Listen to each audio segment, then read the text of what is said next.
Okay. Well, I hit the go live button before I was really ready, but I have literally rushed into the studio. I have rushed into the studio after going to a Debbie Gibson concert and had no time to prepare.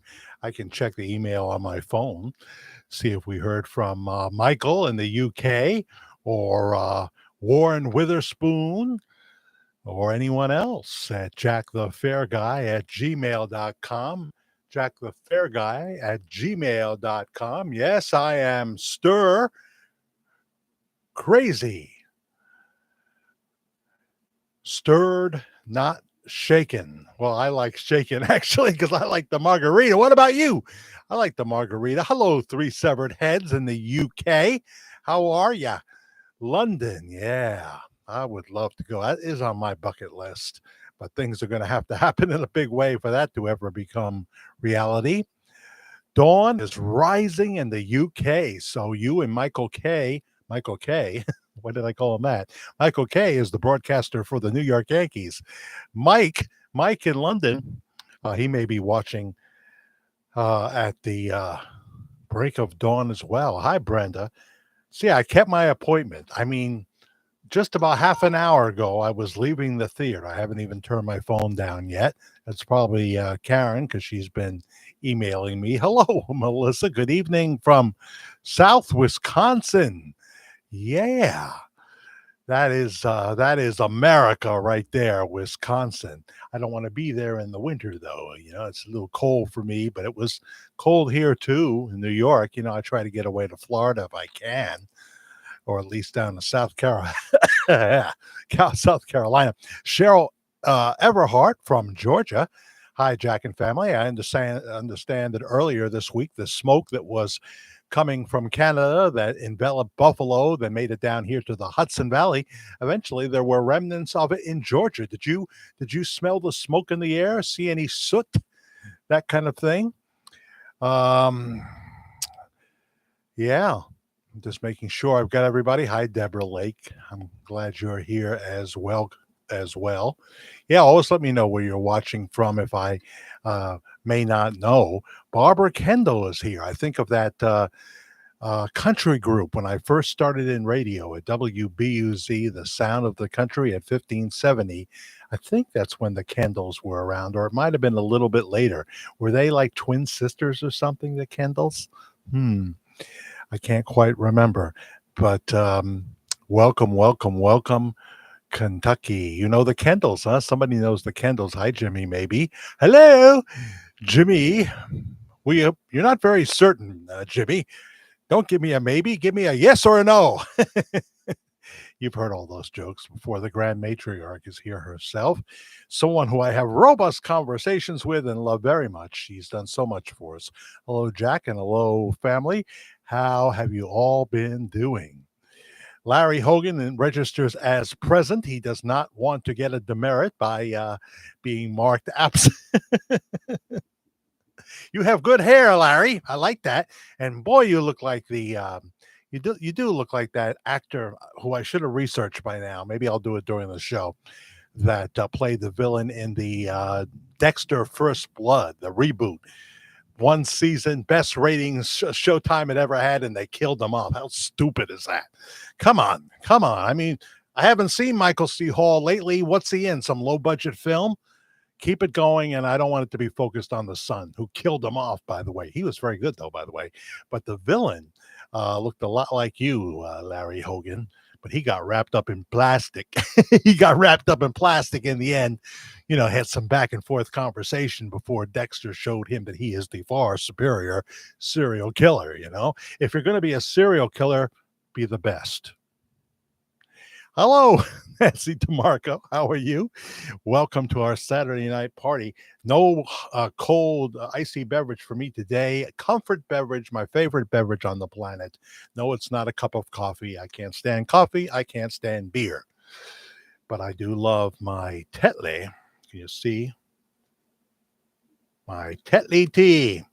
Lipton is good too, but They don't try to fight for my business like they used to by giving me sales. And then I started drinking the Tetley, which is usually $3.99 for 100 bags. And I do like those tiny little tea leaves in Tetley tea. What 70s icon from a very popular 70s show did the Tetley commercials? Who knows that? Who knows? Come on, tell me.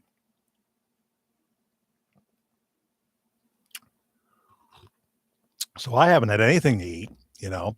Debbie Gibson, we thought, like my friend Sean and Norma were there, and they actually took us to the show, and I took them to dinner before that.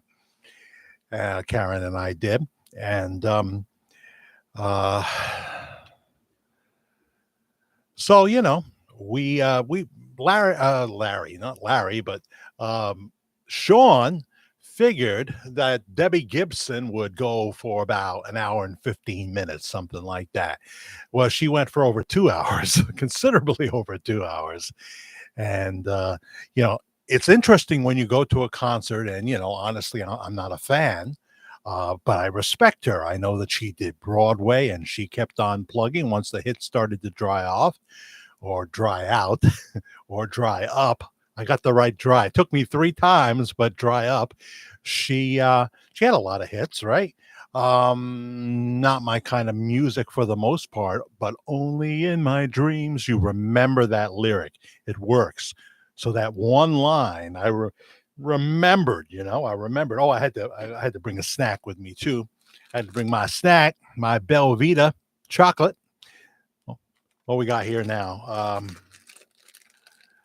220 calories. Well, I have all four. And I love the chocolate. I love the toasted coconut.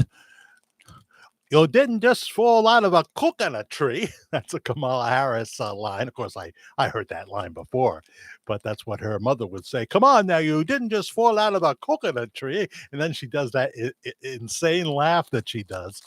And you can't help but feel some empathy for her. I mean, as diabolical as she is, and has done absolutely nothing as vice president. Nothing. um, I'll tell you though, Joe Biden said, I'm going to pick a vice presidential candidate. You won't want me to die. You won't want me to die. You won't want me to be replaced. You'll pray that I keep on living as, even though I'm the worst president in the history of America that's destroyed a country in 2 years. Not that I want to get political. Is Elvis watching tonight? Well, that's a good question, Shelly H. Hi, Shelly H. We would never know, would we? We would never know if Elvis, or the man we think may be Elvis, is watching. He's sure not going to tell me. But in case you are Elvis watching, you are more than welcome to come on here. Just like, Sean Hannity every once in a while gets somebody that said they would never go on there. Sean Penn was one of those people. He thought, well, I don't like Hannity. I don't agree with his politics. Victoria asked, am I doing this right? And a picture. Now, that could be from Twitter, because I'm on Twitter now. I had to be on Twitter. Tucker's on Twitter. 100 million views for 15 minutes. We got to get him back, though. I'd love to see him back on Fox, because they shot themselves in the foot. They shot themselves in the foot. I mean, their ratings haven't been the same, especially in the 8 o'clock slot. You don't mind if, since I just got in and I'm starving, that I always dunk. I'm a dunker. I'll admit it. I'm a dunker. Got to have a little dunk there. Whoop, just a little. Mmm. Mmm. Mmm. Mmm. Mmm. Mmm. Good. Mmm. Mmm. Yeah. I rushed to the microwave and put my water in for my tea. I said, I got to get upstairs because the world is waiting. We have 21 watching live right now that I know of. Lee Khan, you're new. Lee Khan, the great. Tell me why you're the great one. I'm a dunker and a dipper myself. Where are you watching from, Lee Khan the Great? Are you any relation to Andre the Great? He was a big man, wasn't he? I never really saw too much of him. I think one or two movies. He did more than a couple movies, right? He was in them. A Hobdob is here. How very British of you, Jack. Well, I do love a spot tea there, Hobdob. I do. You know, coffee does not appeal to me at all. I love the smell though. Oh, and a hazelnut. Go into a store, but then when I put the hazelnut creamers in my tea, I don't like a sweet hot tea. I like a sweet cold tea. You know, although really more than even sweet tea, I like pure leaf. You know, you can really taste that tea flavor. Don't give me that watered down stuff. Snapple's good too. Snapple's good too. I wanted to buy stock in Snapple when they first came out, and I talked to a man who should have known how to do it. Knowed how to do it. He should have knew how to do it, because he was a stock man, you know, and he was my captain at Camp LaGuardia. By the time he told me how to do it, that it was available, I think all the shares were bought up or something. I don't know, and they were very high because the moment I had my first Snapple, I said, "This is going to be huge." Of course, I was right. I've only been wrong, I don't know, maybe 700,000 times, something like that. I lost count. I lost count. I have to have my half and half in there. Don't give me milk. I mean, I'll have it if there's no half and half around, but I buy it in half gallons. There's always half around. It's like, Karen, my God, if we ever have a day in the year where there's not a banana on the kitchen table, I think that the ceilings are going to collapse and the whole house is just going to be swallowed up into the earth. If there's not a banana down there, there's got to be a banana. So you can figure that sometimes we are throwing the ripe bananas out for the deer and stuff like that, and they don't seem to like them either. Animals are not really keen on bananas. I think the raccoon might eat it. We have raccoons now. We have like maybe 3 or 4 of them that come around. You never know which one it is because they all wear a mask. But we feed raccoons, we feed Charlie the chipmunk, we feed many deer, and now we have fawns that are not eating yet. They're eating off of mama, of course. But all these charlatan, what am I saying, dead weight dads, I don't see any bucks around. They are not paying child support. They're nowhere to be found. And then Buddy, the he used to belong to somebody. He's a beautiful gray and white cat with these most amazing eyes. He was chasing the mostly Siamese cat, and I think he caught her because I think she's pregnant, and he's not going to be paying any child support either. But Buddy comes around, and if he sees the raccoon, he stands back because the raccoon is eating, you know. This is getting expensive, you know. Oh, well. Shelly B, CC, we would be called the disharmony duo, not the dynamic duo. No, disharmony, harmony. Gee, I really love you, and I wanna love you forever, or something like that. Hi, Marianne Rossi. No relation to Donna Rossi. How are you? Greetings. Welcome to our Saturday night party.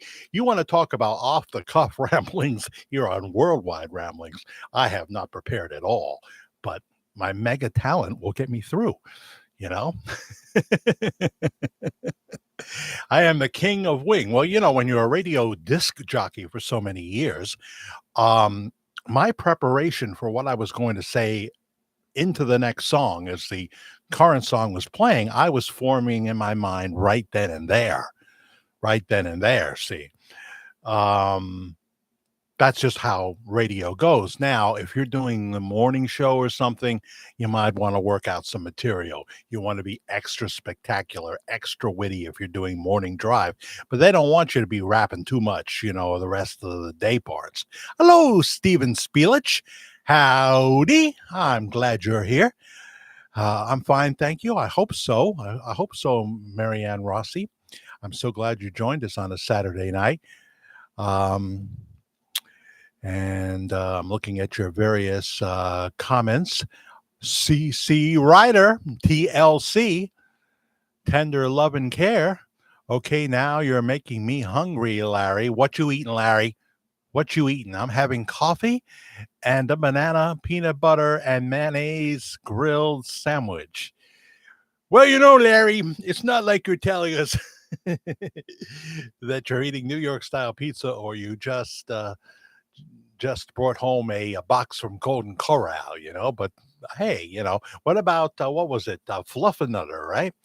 With bananas and peanut butter, or I don't know, and Nutella. That's always good. Throw a little Nutella on there. Make it number one ingredient: Nutella, sugar.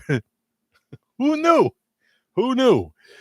Um, Leo Khan the Great, New York style pizza sounds good right now. Well, Lee Khan, that's why this has been one of my downfalls, staying around 242 pounds. I did get weighed. I went to see my specialist cardiologist. I'll tell you a little bit about that. I think I said it on the pop on to pop off. So I do a pop on to pop off Thursday morning, and I really need this tea, gang. I do a pop on to pop off Thursday morning, and I go to sleep after 3 o'clock in the morning, and I grab my phone and I think, well, let me check the live feed. Probably be about 229 hits. I pick my phone up and I'm looking at it, and it says 975 views, and I'm thinking, wow, I'm really catching on. And then I saw the title that I put, New Bob Joyce Coming. And then I realized why there were 975 views. If I hadn't put that, it would have been 229 views. I think. So that's the way it goes in my world. And I am going to do New Bob Joyce for the simple reason I have to update the verdict because there's more things to say, and I don't want an incomplete record. And I rambled too long of that. I swear, in the new one, it's probably going to be in 2 parts, and not just because I want double the hits, but that does factor in. I don't want to make it too long. And it's not going to be me telling anything other than boom, boom, boom, starting with some of the newer stuff in the middle, and then putting some more new stuff, and then doing the chronological story, which they are such big fans of at Household of Faith. Oh, you can put up apparently you can put up all the pictures and the roll-in video from the church you want to. Maybe somebody from the church is actually doing that. Oh, who said that? Anyway, but yeah, you can do that. They're cool with it. It's promotion. Of course. How do you think Pastor Bob Joyce got hundreds of thousands of views? By people knowing about it, when he began a media ministry in 2011. I'm going to say this in the next one. All you people that are going to come on and say, well, if he's preaching the word, why don't we just leave him alone? Leave him alone. The moment he began a worldwide ministry, he became a public figure. Knock it off. Knock it off. I'm just having fun. What are you saying, Leon? I want to call you Leon now. It could be Leah. Better put on my specs. These are my Dollar Tree specs, not the cool ones. I'll put the cool ones on. No, it is Lee Khan, the great. I am guilty of that. I love Bob Joyce and Elvis, but I relate to you and want to support your work. That's a very kind thing to say, Lee Khan, the great. Very, very nice. Judy Wright is here. Hello, Judy. Scott Baker. Come on, Elvis. Call in. Yeah. Well, call in. I'm not really set up for that. He does have my cell phone number if he checks with somebody in his inner circle that may be closer to Little Rock these days. bacon on this sandwich too. What are you trying to have, a heart attack? You trying to have a heart attack here? I'm the one that's trying to get a defibrillator. I guess I can't just. Corey says my son says I can't say that word. Defibrillator. Um, I've tried Tim Tams, not Vegemite. Oh, a Vegemite sandwich. You're making me think of Men at Work. Da, da, da, da, da, da, da, da, da, da. I saw Colin Hay. That was the other name that I saw when I saw the Ringo Starr band. I saw Colin Hay was there, and he sang all the Men at Work hits he did from Radio City Music Hall, where Barry Manilow has just done a bunch of shows. I wish I could have been there. I'm a big Barry Manilow fan. I'm not ashamed to admit that. I'm not ashamed to say that I love Lou Grant. Lou Grant. Well, I did love Lou Grant. I did love Ed Asner. His politics sucked, but boy, he was a great actor, wasn't he? Remember the Mary Tyler Moore episode where Lou Grant is interviewing Mary Richards for the first time, and she's, being a little sassy and, giving it back to him, and he says, "You got spunk. You got spunk." And she says, "Well, yes, I do. I hate spunk. I hate spunk." Good stuff there. And what about when Walter Cronkite came on the Mary Tyler Moore show and Ted Baxter, the character, Ted Baxter was like his idol, had just walked into the room. Everything that he was not was now standing in front of him. That was a great episode. It was very nice of Walter Cronkite to come on and do that. I'm sure he had a lot of fun doing it, like Howard Cosell did when he did The Odd Couple. And there was the answer to the question, the Tetley question that I don't think anybody got. In the 70s, Tony Randall did the Tetley tea commercials. I like those tiny little tea leaves in Tetley tea. Robert Machai is here. Barry writes the songs that the whole world sings. Well, he writes a few of them. He didn't even write that one. But he is a master pianist and a master singer who got his start being Bette Midler's piano player. And she was very popular at the time in the gay bath houses that I guess have now closed. I know they were out in LA when I got there, and in the 70s, until the word AIDS came along. I'm talking about the dietary chocolates of that era. And they left real quick. AIDS chocolate candies would help you lose weight. Yeah, they sure would. They sure would. Not that that's anything to joke about. And thank God we have good drug cocktails now that can help people. But so she was playing the gay bathhouses. They would have showrooms in these places, I guess.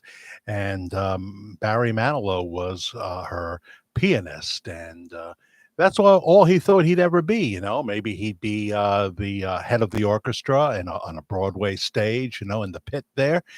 And someone said, "Barry, you have a beautiful voice. Why don't you write some songs and sing them?" Well, he was already starting to realize there was money to be made in those TV and radio jingles. Barry Manilow wrote some of the biggest jingles of the 70s and 80s for Coca-Cola. He's done a medley of these songs, and I wish I could think of some of them now, but look that up and you can hear a medley of Barry Manilow singing the great TV and radio jingles that he wrote. And then he thought, well, I'm going to go for it. I never fashioned myself a singer. Maybe somebody will buy my songs. I don't know. I'll record them. It probably won't get any attention. Then I'll if I think they're good enough, I'll give them to other people. I'll sell them to other people, sell them the rights. And the rest is history. Barry Manilow became an icon with, I don't know, 17, 18 major hit records in his recording career, if not more. Hello, Charlotte. Hey, hey, hey, we're the Monkees. I see you from Missouri. Really? Well, the fog must have lifted then, if you can see me, Charlotte. Um, Elton John writes the music. He doesn't write the lyrics. You are absolutely right, Marianne Rossi, not related to Donna Rossi. The only time, as I've said before on this broadcast, that I know that he happened to throw in a lyric, it wasn't a Bernie Taupin song. It was a Gary Osborne's hit, "Little Genie," and Elton came up with the simple line, "I want you to be my acrobat. I want you to be my lover." And when they reviewed the song, they said, "Oh, it's a pretty good song, but that 'I want you to be my acrobat' line is kind of corny." And Elton John thought that was the funniest thing because they attributed it to Gary Osborne, who wrote some great songs for Elton John. Yeah, my son Marianne Rossi was not happy when he discovered Elton John and became a huge fan, because he had started to listen to the 90s crap and what have you, and then all of a sudden he discovered the Beatles and classic rock, and I was one happy daddy. But he was disappointed when he found out that the lyrics that he was relating to were not written by Elton John. And I said, well, think of how great the music is behind those songs, Corey. And now you're a Bernie Taupin fan. You're a Bernie Taupin fan. Now, not everything Bernie Taupin wrote was great.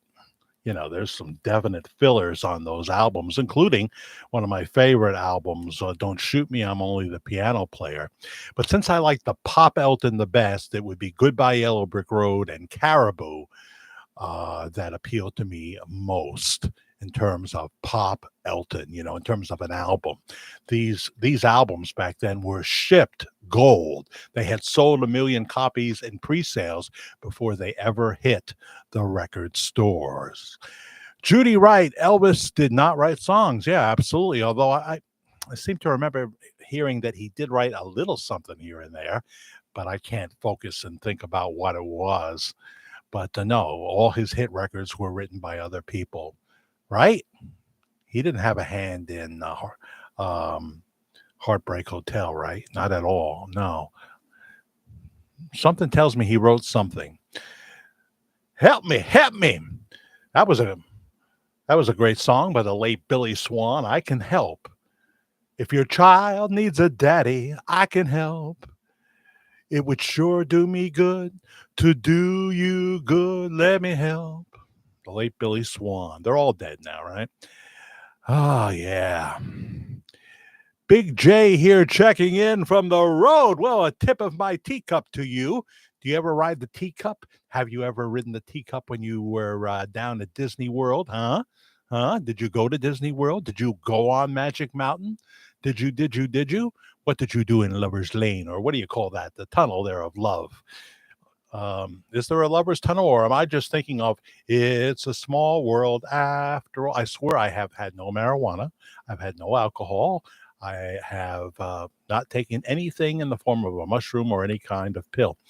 Uh, it's been a long time since we did that. Oh my goodness. Yes, yes, yes. And now the woke morons have brought the stock down, and CEO, you just got to make a statement. Like, I guess the Target guy is just trying to kill Target. The CEO of Target is a stupid person, who has coloring books for young kids of people making out. It's not appropriate. It borders on child abuse. A little more of my Belvita chocolate cracker here. Oh, yeah. Fun thing about this great Rode microphone from Australia, when I hit it accidentally, which I seem to do a lot, it's not like my radio mic in the studio used to be, where you would hear a noticeable slam on the air. Great microphone for this whole setup here with the arm, just like $200 from Rode in Australia.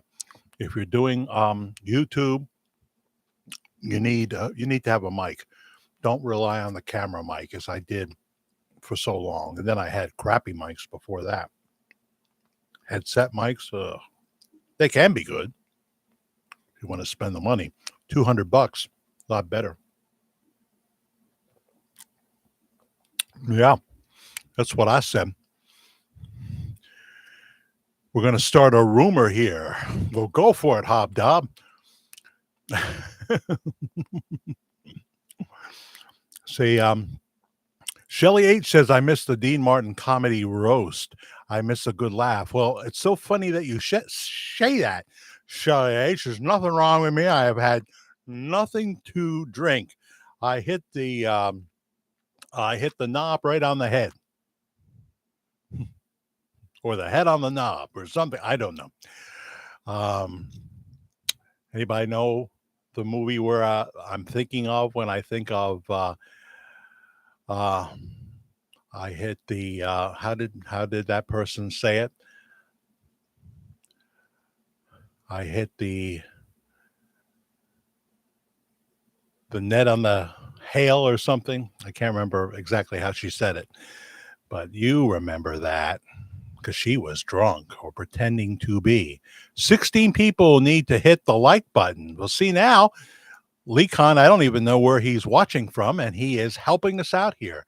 Yes, please hit the like button, please. I always forget to do that. Oh, so there's 15, and if one more hits it, it's 16. Subscribers, too. We have had an increase in subscribers, so that's wonderful, wonderful news. Shelly B, well, Hobdob, Larry has the white hair and beard, and doesn't he look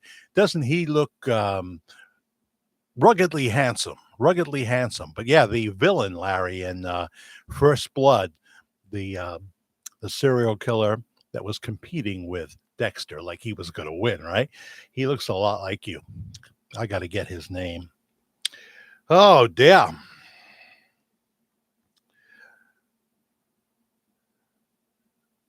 Oh, yes. Karen sent me a picture. We're back from Debbie Gibson. Just been back for an hour now. I had to rush up here after I put my tea in the microwave. And of course, her cousin, Greg Woods, was photographed with Debbie Gibson at the Chiller Theater fan convention. So she even does that, huh? She knows how to keep working and promote herself. She lives in Las Vegas. But I just saw her for 2 hours here at the Paramount Theater in Middletown. It's weird when you go to a show that you really don't know any of the songs except a couple you're gonna remember. You know, I stopped listening to music in '88, in terms of the pop music especially. So I started to lose track in the '90s. You know, other than Celine Dion with the theme from the Titanic and a little bit of Creed and Kurt Cobain, his group. I didn't really know the 90s music. I did notice that after the 90s, which I thought was a terrible decade, what I did hear, as so the 2000s rolled around, alternative music, as they were calling it, started to get better. That's when I heard the guy from Creed. And then I heard everybody wanted to sound like the guy from Creed, you know, including the contemporary Christian groups. Jay, what's going on with you? What kind of trouble you getting into tonight, Jay? What part of the hemisphere are you in that you won't tell me about? Well, I wonder who wrote the Book of Love. The Monotones wrote it, right? Did they do that song? I think that's the Monotones. The Book of Love. Well, there were more than one Book of Love, right? I mean, in the 50s, it could have been Nat King Cole. I think the first black man to be allowed to sing a romantic ballad on regular pop radio. Isn't that insane? How could you deny a voice like that? Mona Lisa, men adore you. I guess that's what the lyric is. CC Ryder, Larry looks more like EP than Bob. It's a good one, CC Ryder. I'm in Delray, Florida, home for a few weeks. I'm so happy for you. You know, my son has quite a lot of home time right now because he does a route that starts on Sunday and can end as early as Wednesday night, sometimes Thursday. And so he has a few days home, and that he really appreciates. So you'll be, you're in the gym parking lot? Yeah, you'll be doing videos. You probably have already. I love the 80s the best. Well, that's probably because of your age, Brenda. You're a little younger, right? You're not 67 like me. No. Um, you're not that old, but I love a lot of the 80s music till about 1988 when I dropped off the radar. You know, huge fan of Huey Lewis and the News, the Bangles, um, Joe Jackson. Stepping Out to me is one of the best pop songs ever. I could hear it every day for the rest of my life. Can anyone tell me how long that will be, though? Maybe, it won't be that many times that I'm hearing it. Um, Starting a rumor about Larry. Not you, Jay. You better get in on it. He's taking the focus off you there. Um, I heard Larry is Elvis, says Judy Wright. Oh, but yeah, it was. Anyway, Debbie Gibson was, surprisingly entertaining at times. She plays a wonderful keyboard. She does little guitar. She has a lead guitarist, a female lead guitarist, and backup singers. And she has these two dancers with not a lot of hair on the top of their head. One that she met in the first production of Chicago, and she said, "You got the talent. You need to go on the road with me." And they've been together all these years, and they're wonderful dancers. And some of their family were in the audience. I believe that Debbie's 91-year-old grandfather was in the audience tonight and got up and did a little dancing. Got up in the audience, and she came down, of course. And the weird thing, well, see, you could spend $100, and besides getting to see the show, you could go backstage and take a picture with her and what have you, and she'd sign a couple of things. So there was that. Um, and they had the merchandise out front in the beginning, in the lobby, but it was like Lady Gaga prices. I mean, we're talking $45 for a T-shirt.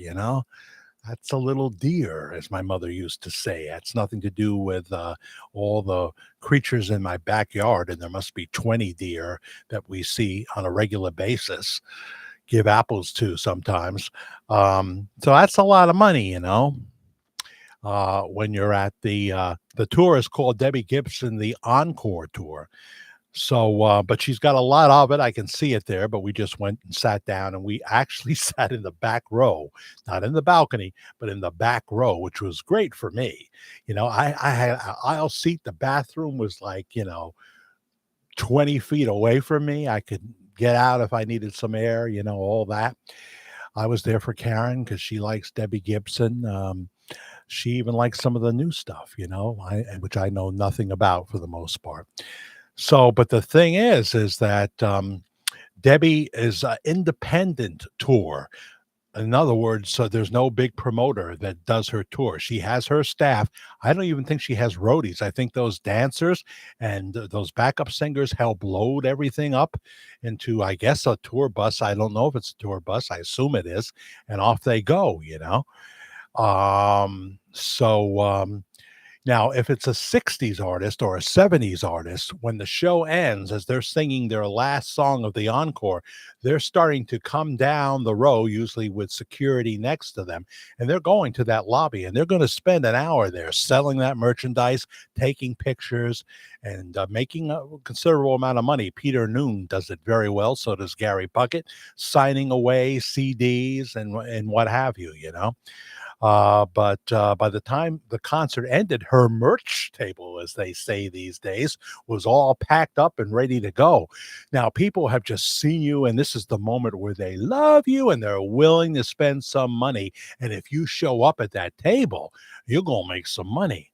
And she obviously wants to make money. I'm not saying she's poor, but she's got a lot of overhead expenses. She's not rich, like, Madonna or something like that. So she missed a grand opportunity. You got to do what the 60s and 70s stars do.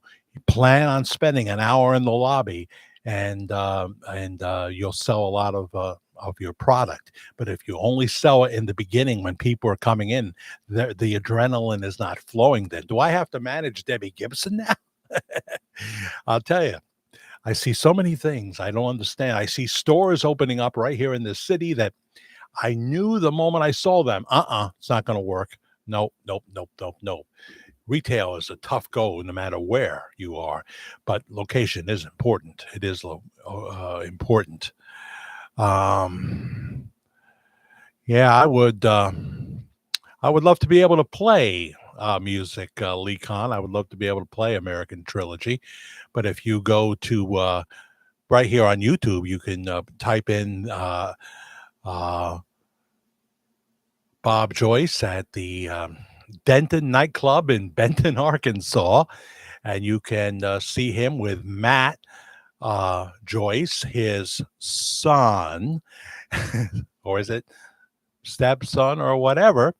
And you can see Bob sitting there reluctantly. He joins in with Matt to sing American Trilogy. He was so nervous, he forgot some of the words, but Matt helps him along, and then he lets him do the finish by himself. And when Bob Joyce goes to full voice, as everyone is snapping pictures, doing video, there's a buzz in the crowd. They knew what they were seeing. When he goes to full voice in American Trilogy, there is no doubt in too many people's minds, that that is the king of rock and roll you're watching right there. If not son of Elvis, keep that thought in mind. If Elvis had a love child with some woman when he was 18 years old, that could be 70-year-old Bob Joyce. I'm just going to keep throwing that out there in case. Hi, Jack and family. Well, hello, Andra. Welcome to our Saturday night party with hot Tetley tea. Did you bring a cup of tea? How you take your tea? I'm forever thinking of that wonderful movie with Sir Anthony Hopkins, definitely one of my top 5 favorite actors. Although I have so many. Remains of the Day. Go to Tubi and watch that movie if you haven't seen Remains of the Day. It is wonderful. And who's that great female actress who plays his unrequited lover? She loves him, he loves her, but they never get together. How sad. How sad. So, there's that. And let's see here. So, the you knew this was coming. The grand matriarch of the worldwide ramblings of the virtual Church of the Disillusioned, Shelley B. in Australia, who's watching now.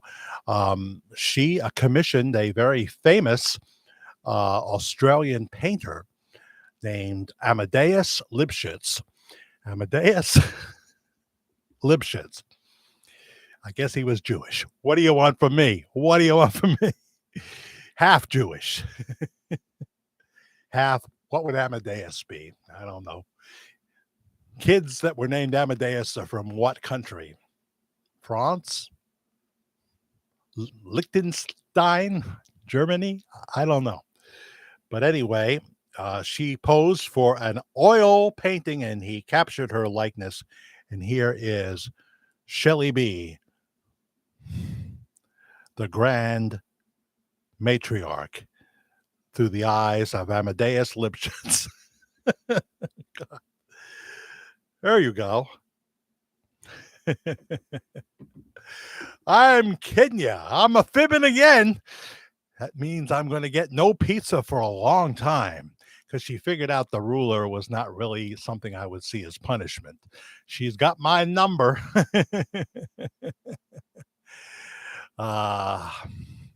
Yeah. Gee, I hope that doesn't end up as a thumbnail in a video. I really, really hope it doesn't. Kathleen is here, so Larry might be EP. Well, he has ESPN, but I don't think he's EP. I don't think so. He's that guy. All right, I got to look for him now. I'll tell you who Larry is. Really? Oh, boy. I wish I had technical skills that were beyond a third grader. Well, no, they have better technical skills. There, I just saw Rachel Maddow. What a nice young boy she is. Too bad she's full of donkey dust. I should know this actor's name. He's wonderful. He's done a million things too, not just Dexter. Talk amongst yourselves. You do anyway. No sense me being brilliant if you're just fawning over Larry and Jay Masters. Actor who played villain.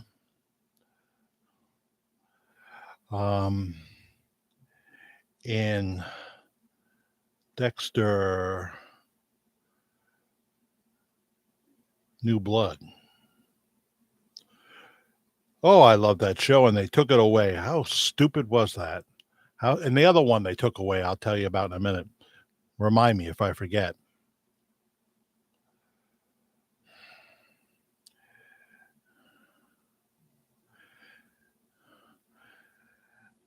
Dexter New Blood brought a new villain in Dexter's world in the form of the nefarious small-town businessman Kurt Caldwell, as played by the iconic actor who I've seen in other places, Clancy Brown. Clancy Brown. You look like Clancy Brown, Larry. That's how you really look like, especially now where you're wearing your chapeau. Your chapeau. No, not your chapeau, your hair. Your hair. So let's see. Yeah, we'll figure this out.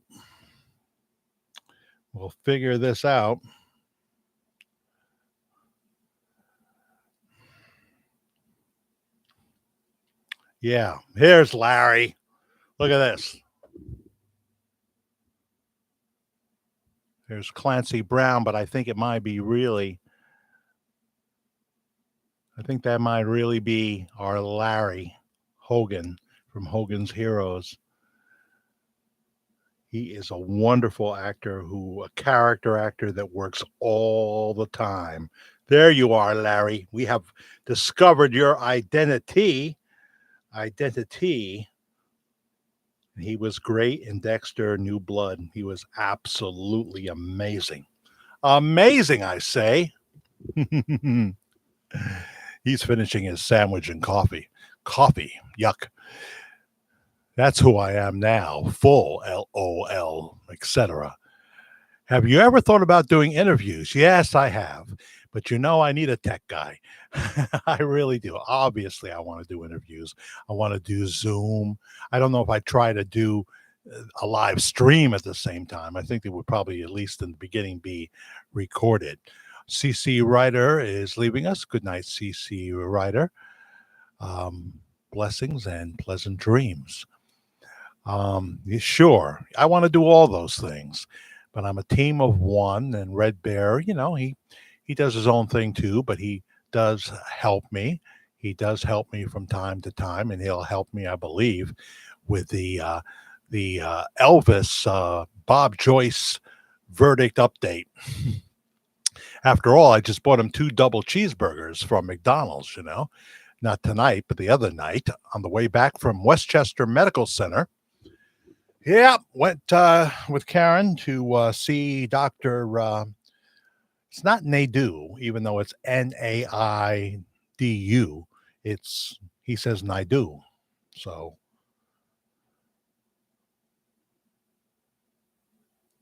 that's the way it is. First, I saw his nurse practitioner, and she gave me some lowdown, and then he gave me some more lowdown, talking about my cardiac MRI, and said, it's a moderate case. There is thickening, and we are going to put you on a medication. But first, I think you are a candidate for the defibrillator. And I said, well, I'd like to have a backup. And he had some students that were also in the room. There was like 4 of them all together. And they laughed. I said, yeah, I would like to have a backup.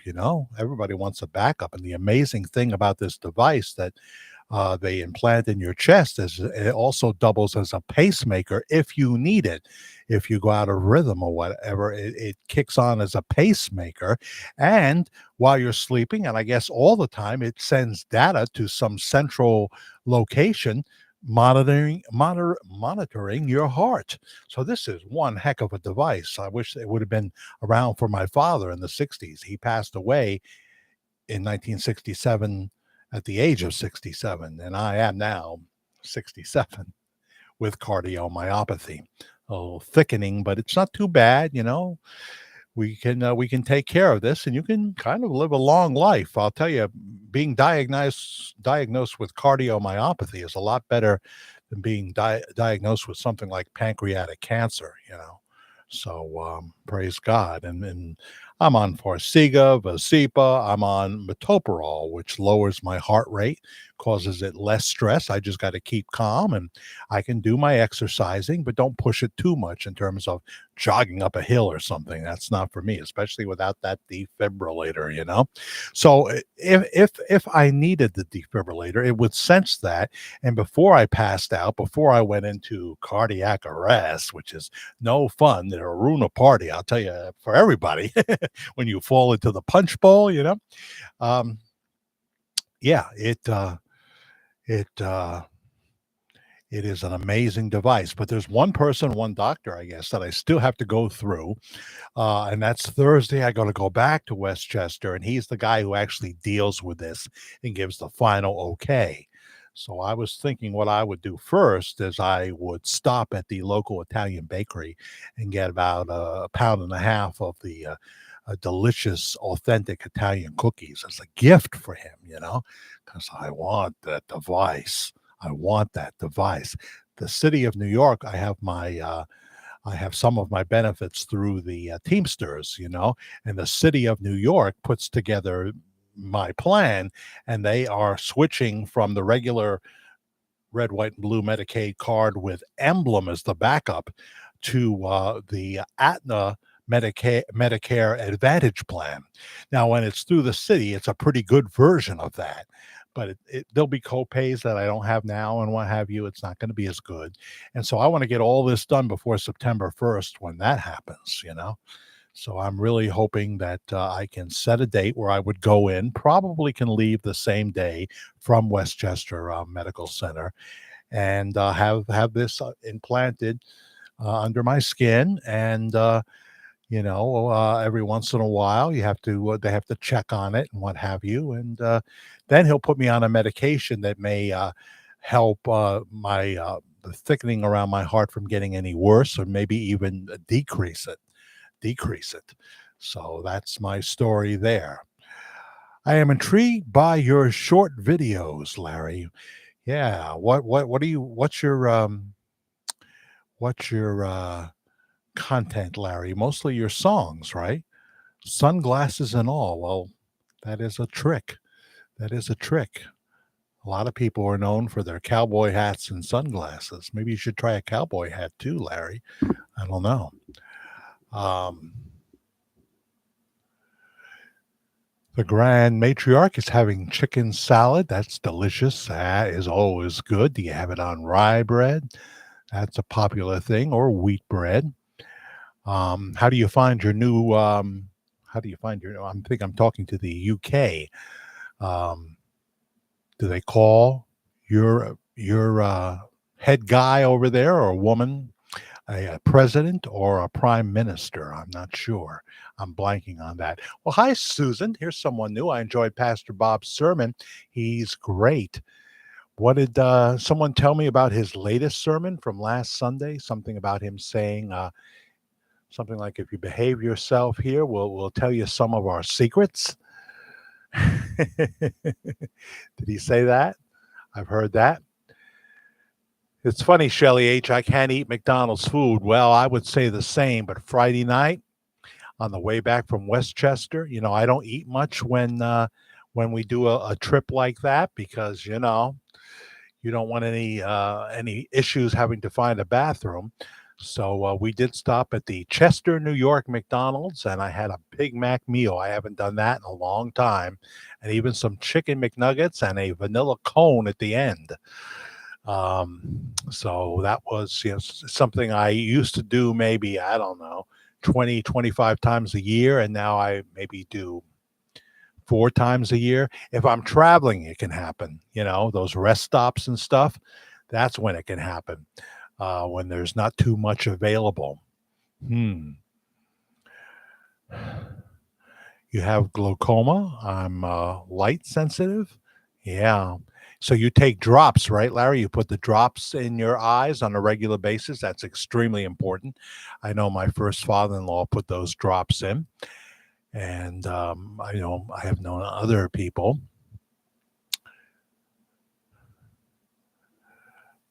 And you have AFib, J Masters. Oh, okay. So you take, did they shock your heart, or do you take, is it Eliquis? The guy downstairs who just came in as I was coming in, he was coming in from a gig. He's a musician.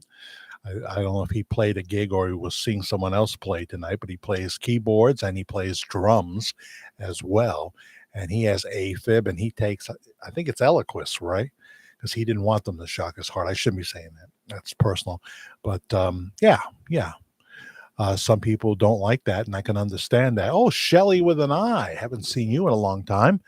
Where you been, Shelly with an I? Hey, welcome, welcome, welcome. I'm glad you're here. We got about 38 people watching right now. 38 people. Being healthy is the best gift in the world. Jesus, please bless us all with better health. Thank you, Jesus. Well, amen. And of course, the choices we make, play a role in that. God is not going to knock the jelly donut out of your hand.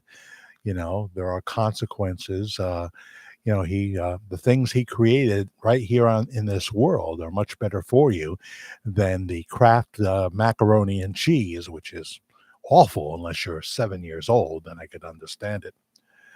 I'm fine now since I quit the booze and cigs. My health markers have improved tenfold. But with AFib, you have to be on a medication, don't you? That means you have an irregular heartbeat. No, it just doesn't kind of go away. I was getting blacked out, drinking and doing live streams. That was not good, but it sure made for viewer hits, didn't it? Shelly H takes Eliquis, blood thinner. Yeah, yeah. I take Vasipo, which I guess is a blood thinner, and I take Farxiga. Oh boy, what is the story? I used to have a favorite rock band, and now I have a favorite pharmacy, something like that. I know all the people at the CBS. I do, and they're a fine bunch. They're a fine bunch.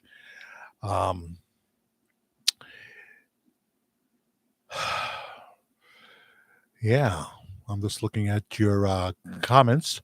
Magnesium and potassium slow your heart rate. Really, huh? Well, I know magnesium is often touted as a very important thing to be taking, whereas potassium can be risky for some people. If you go too high, if your potassium level is too high, that's your kidney doctor's not going to like that at all. It's going to bring up your creatinine, right? But if you're taking something like lisinopril, they often subscribe lisinopril with potassium because that drug for your blood pressure lowers your potassium to a dangerous level in your blood. Just call me Dr. Jack here. Well, I've been through it all, and I'm glad I'm not on lisinopril anymore. The metoprolol, which I was afraid of at first, is a pretty good drug. It takes your heart rate and lowers it to as low as maybe the 50s, usually the 60s, and it lowers your blood pressure. And it's one of those modern drugs that appears to be very good. Garlic is a natural blood thinner. Yes, chili bee, absolutely. It's good for so many things. Probably has something to do in the fighting of cancer, as does turmeric / curcumin. I take the curcumin, I do, or the It's really the turmeric version. Because that doctor who's on that show, The Doctors, that I can't find anymore. I think it's on one of our channels. You got to look for it. He endorses that. Yeah, bananas help. Yeah, bananas are high in potassium, of course. And I love to put a banana in a shake. I have to say good things about something that is advertised a lot on Facebook. If you look for it, or if you search for it, Suzanne Summers Gut Renew. She has a lot of products. She does, and Karen is a big devotee. She's on a little break now, so her daughter-in-law does the broadcast with her daughter, and they have a lot of fitness products and what have you. But their Gut Renew, say you're having, I don't know, say you're having a problem with accidents, and you start taking shakes with the Gut Renew that Suzanne Summers has. I didn't have this problem, but somebody else might have, and that can help that problem. I have to say that is a good product from Suzanne Summers and her wonderful 86-year-old husband, Alan Hamill, the pride of Canada for a long time. Oh, my tea is getting cold. Perhaps a little more of my Belvita cracker.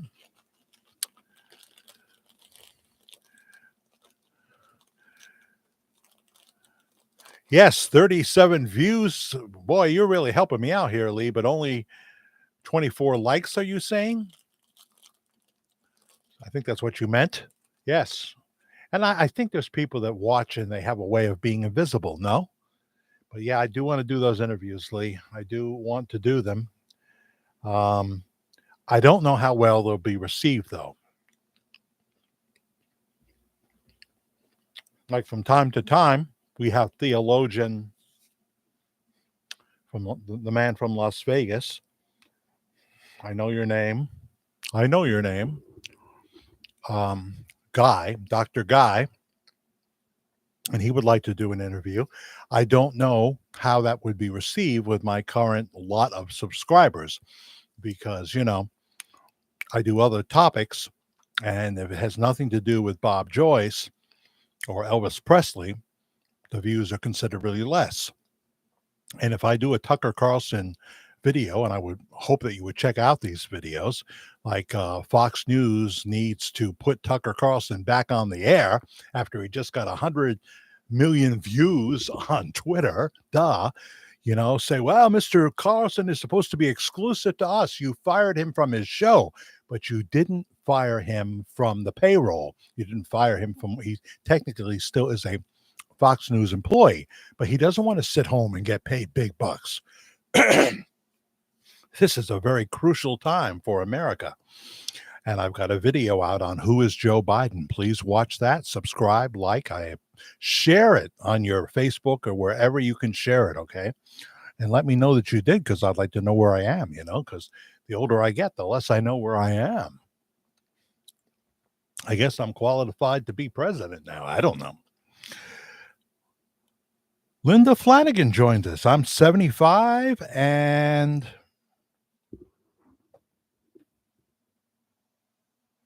what? You're 75 and something. Suzanne. Hi, Suzanne. Susan, I'm sorry. It was good. Didn't mean to send that yet. Oh, I see. You're in the process. You're in midstream there. I got you. Well, welcome anyway. I'm so glad you joined us. Let us know if you're watching from a state or a country that you don't think I have on my list. Don't have Maine yet. Nobody has checked in from Maine. Only someone that used to live in Maine that now lives in Tennessee. They did that when we were on in like the late afternoon or early evening with a pop on to pop off. Yeah, 75. Well, 75 is the new 60 if you're taking care of yourself. There are so many people that are living into their 90s now, and still having quality of life, because that's the important thing. How's your tea, Jack? It's gone cold on me, Kathleen, but I still enjoy it. But when I first started the broadcast, because I had to rush in here from the Debbie Gibson concert, it was nice and hot, which is the way I like it. Talk about a comfort drink. That and Pepsi Zero. But I drink a lot of water. Got water behind me, and I'll have some. Um,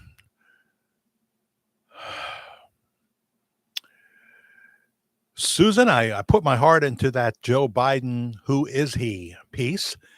And in brackets, I put why people love Trump, because the Trump haters, that responded to the live stream that we did where I mentioned President Trump's latest indictment.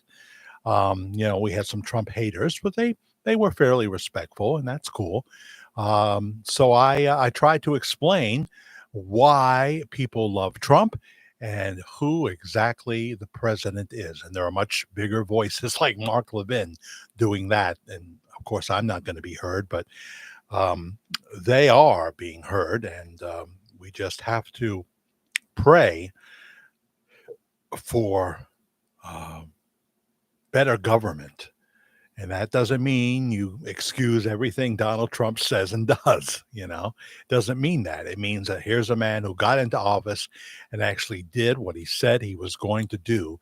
And it resulted in a thriving economy. It resulted in China and Russia, the ones with nuclear weapons, for example. And they're not the only ones getting along with us. And even China was starting to pay their fair share of the tariffs and what have you. Putin got along very well with Trump, and not because of Russia. That was a hoax. That was nonsense. But because that he liked him. You could see it. Oh, here comes Trump behind Putin. He doesn't see him coming. And he places his hand on his shoulder. Putin looks around. I think they're at one of the summits, and he rises with a big smile. He wants to be the Trump of Russia, and that was very helpful. We would have never had this whole horror show in the Ukraine if Donald Trump had gotten a second term, at least not while he was in office. So all that horror, $100 billion, we talk about that in the Joe Biden video. I don't want to go all through it now. Oh, he was live tonight. He had a rally, huh? See, I was at Debbie Gibson, Only When I Dream, and Shake, Shake, Shake, and all this. She did some nice ballads and stuff. It's weird when you go to a concert and you're not a fan. Her pop stuff, I call it synthetic pop, just never resonated with me. But then she did an ABBA medley with all her crew. She has backup singers, and it was great. She sounded like ABBA. She's got a voice for ABBA, I'll say that much. I don't particularly relate to her voice. I don't particularly relate to her pop songs. I think Madonna did better, more longer lasting pop songs. Some of them. But when she did this ABBA medley and some of her ballads, she was fine. She was fine.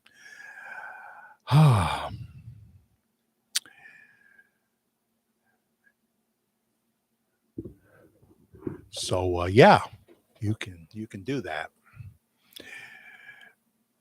Well, look who showed up. I thought he'd be long in bed. The man I went to see Debbie Gibson with, along with his lovely wife Norma. And Karen. And it was just so nice to see Karen having a nice time.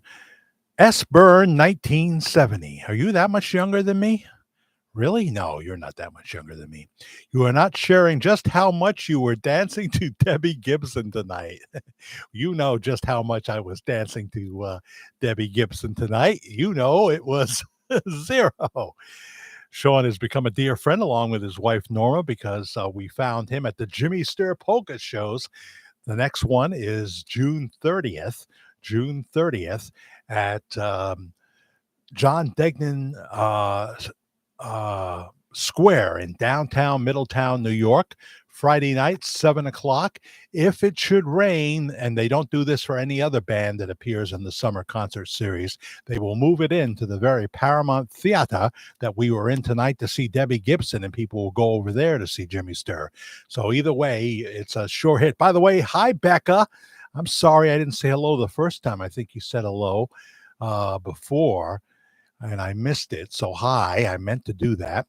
But yeah, and then any of you that can get to Pine Island, New York on this is also rain or shine, July 9th, Pine Island, New York, not far from Florida, New York, where Jimmy makes his home in the black dirt onion country. You can smell the onions cooking. Did you spike? I know about you, Sean Byrne. Did you put S Byrne and I gave your whole name? Um, you might have spiked my tea when I wasn't looking. I'm not sure. Something's happening here. Yeah, well, I I do want to dance. I just don't have the gift. Sean and his lovely wife danced at Polka Weekend at Villa Roma. I did not get Karen to dance this time, so I will try harder during the Summerfest. The Summerfest. um, but yeah, it was a good time tonight. Going to our famed Colonial Diner. Before that, I have been to probably 1,000 times over the years, starting in the 1970s. So, Brenda, you're going to church, and that's a good thing to do with the grandkids. Thank you so much for stopping, Brenda. I appreciate you being here, part of the crew tonight. And I'm very happy that Sean has dropped in to say hello. And if we haven't heard from you, you can probably make up a fake handle, right? Maybe not. I don't know how fast you can do that. But we'd love to hear from you and what state you are watching from. Lee says this is a really nice group. Again, another nice compliment, which of course reflects on the people here. Vito, my hair guy, where are you? You were supposed to give us some of your links to your Elvis songs and other songs, but this would be a great place for your Elvis songs because you do them so well. And Vito is my hair guy. Let me see if I can put on my $1.25 glasses that actually allow me to read. The other ones are for distance, and I don't need them for distance. So how that happened, I do not know. But yeah, Larry, one more time. That's you, buddy, right there. That is you in a nutshell. Let's go to email. I don't know if I heard from Michael Stein. I think I did earlier. So I'm in our emails, Jack the Fair Guy, FAIR, Jack the Fair Guy at gmail.com. Susan, who's here with us right now, says, love your program. Now, see, I got to be careful here because people write stuff in emails that they don't want me to broadcast. That's the whole point of emails instead of in the comment section. So I gotta kind of proofread this and see if it's personal or not.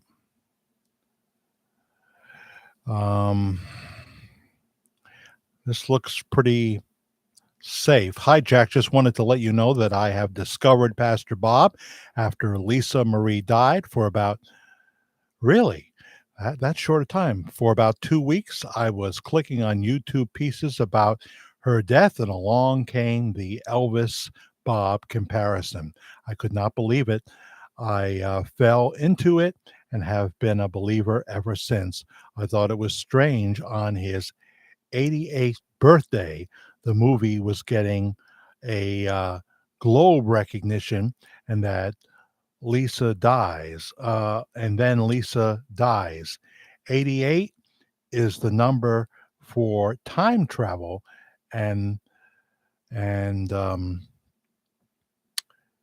lost my place, is the number for time travel and the number of one of his planes.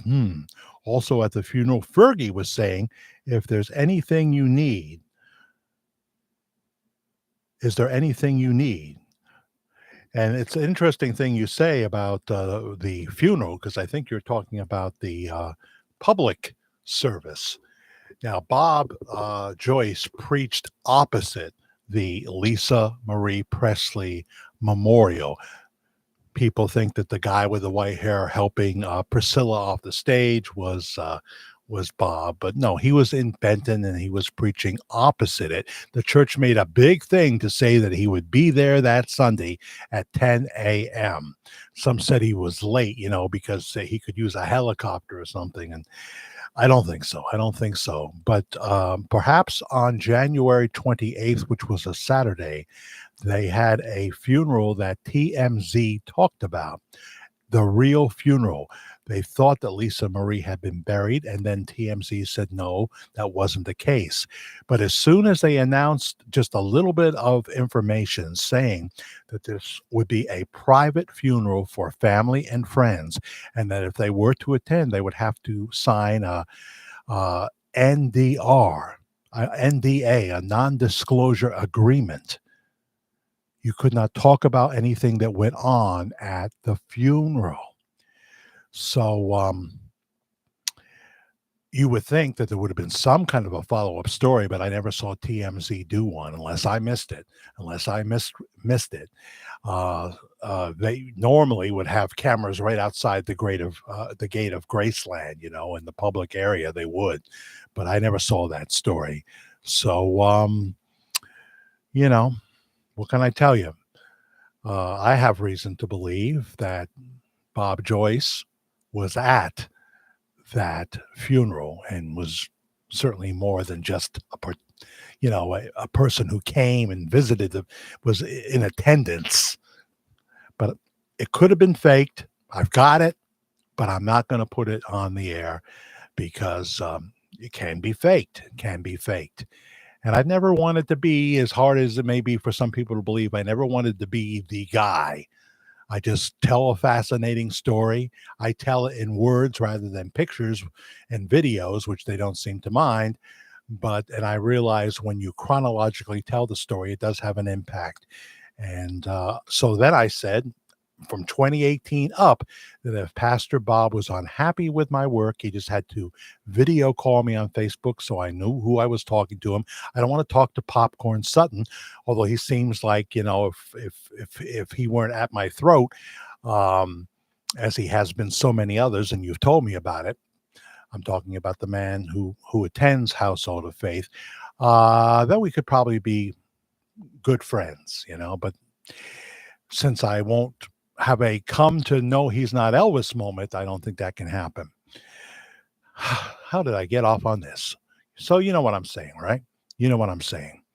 Linda Flanagan, hi. I used to think Bob was Elvis, but not no more.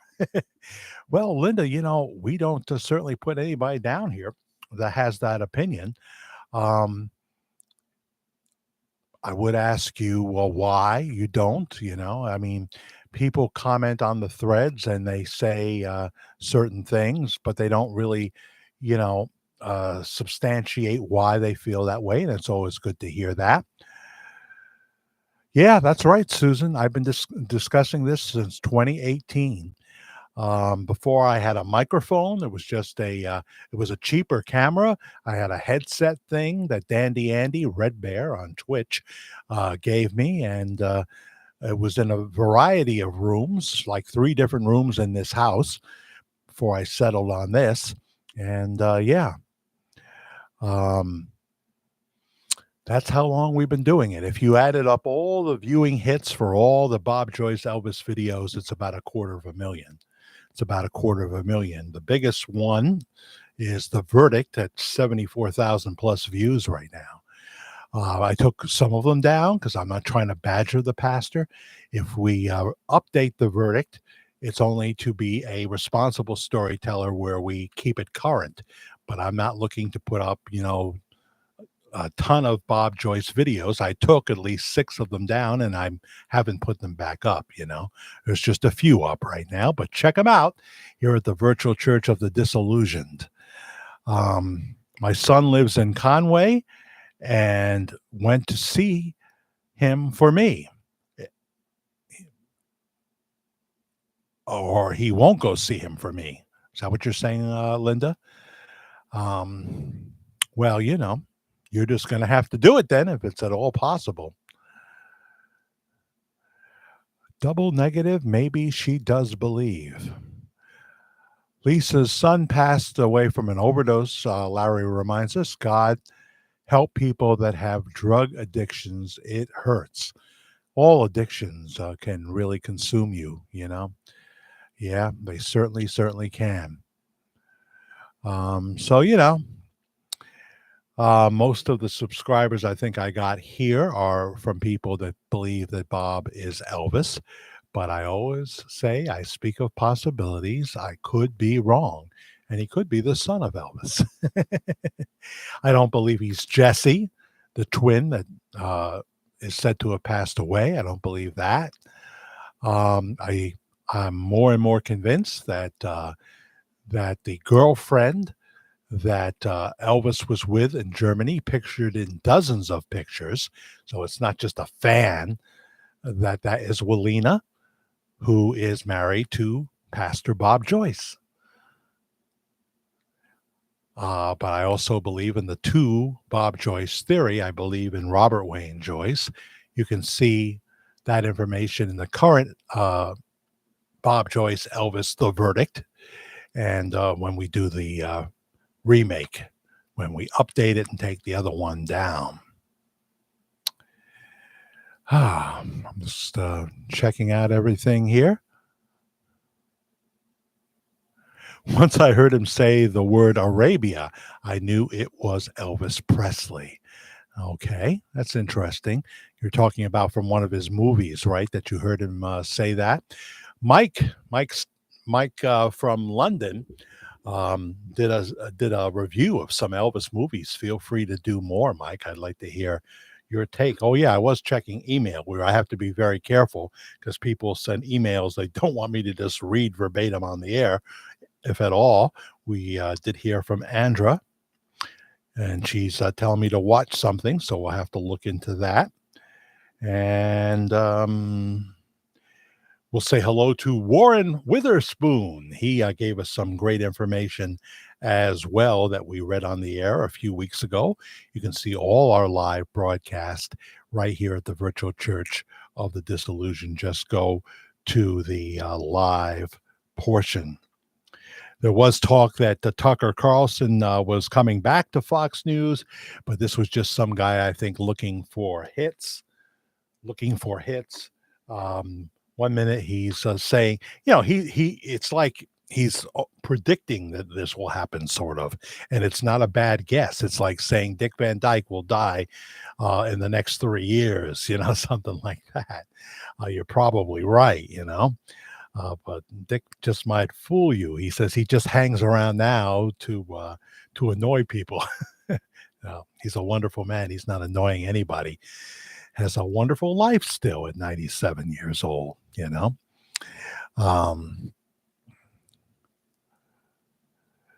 When he was Elvis, he tried not to sound Southern. I guess I saw that happening sometimes, Judy. Yes.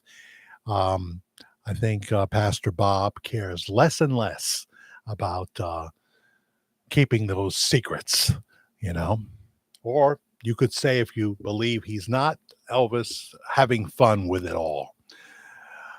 Shelley with an I says Bob and Walina are definitely together. Yeah, I have pictures of them eating in a restaurant and what have you. I think after the Sunday service.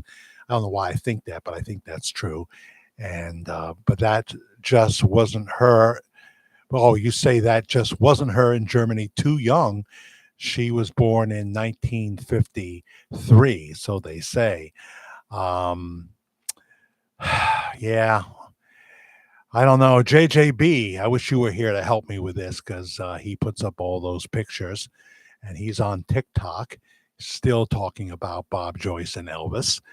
And, I don't know. Can't really respond in real time to that. People said, oh, it's not her because the neck is wrong. And then I looked at Walina's neck and her neck, and it seems to be the same, the same.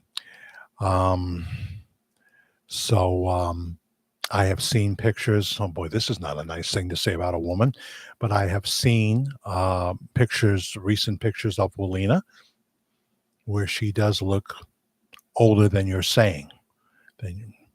Older than you were saying that she wasn't born in 53. So I don't know what to do with that. Um, it looks like the same person to me and a lot of other people, but I speak of possibilities and I could be wrong. She can't have been, you should have said, it couldn't, Top. She couldn't have been born in 53 because her children are too old then. Yeah. Yes. And the children are with Robert Wayne Joyce. Robert Wayne Joyce, who, if he's alive now, and I'm beginning to wonder, would be 70 years old, would be 70 years old. Uh, Obviously, for Bob Joyce to be Elvis, he would have to be 88 years old right now. He would have to be 88. So this is, one of those things that um, we just don't know. We just don't know for sure. But I appreciate and respect everybody's viewpoints. Um, so it's hard for me to say in real time when we start talking about ages, except that I know that Elvis would have to be 88 and Robert Wayne Joyce, we think, would be 70 years old now. And the person with young Willena Joyce, young Willena Hattie, who became Willena Joyce, Robert Wayne Joyce, is not, in my opinion, and we've showed the pictures, you can see it in the verdict, is not the current pastor of Household of Faith. They're two different men. Redneck Ways, do you guys think the music will ever come back? Back in the times of Elvis and Cash, Waylon, and so many others? That was magical times. That specific music or other people doing that kind of music? Other people doing that kind of music? Probably not. But there will always be, thank God for Sirius. They have all that classic country on there. If you want to hear it, I suppose you can find it. Well, you can definitely find it on Spotify. And the artists get compensated each time you play one of their songs. Yeah, we all want to go see. I don't think my welcome mat has. I think my welcome mat was rolled up at Household of Faith. Look at this. We've almost been on for an hour and a half here on Worldwide Ramblings. Worldwide Ramblings. People don't understand that people use different dates and names to not show that they are that person. Of course, if they are in hiding, they are not going to tell the real birth dates. Yeah, certainly in the witness protection program, that's true. That's true. Someone was saying in one of the comments that Elvis wanted to leave the witness protection program, but they wouldn't let him. Well, if you're going to start a worldwide ministry in 2011, I think, they're going to say at this point, that's a violation. We suggest you go back to the regular bodyguards because, you're putting yourself out there. You're putting yourself out there. Everybody is going to see this and have a comment. Another problem is they're running out of room at Household of Faith, not because of people that live in Benton and go to the church or that area, but visitors. Visitors are causing an overflow room. And there's nothing worse than, visitors coming. I'm talking to Pastor Bob now from another country or 600 miles down the road, and they end up in the overflow room. It's a very simple fix, Pastor Bob. I went to a church that had 100 people in it, but because Pastor John was so phenomenally great and went on the radio, and now people were coming because they heard him on various radio stations, a 28-minute program that featured the best part of his sermon. The church started to grow like wildfire.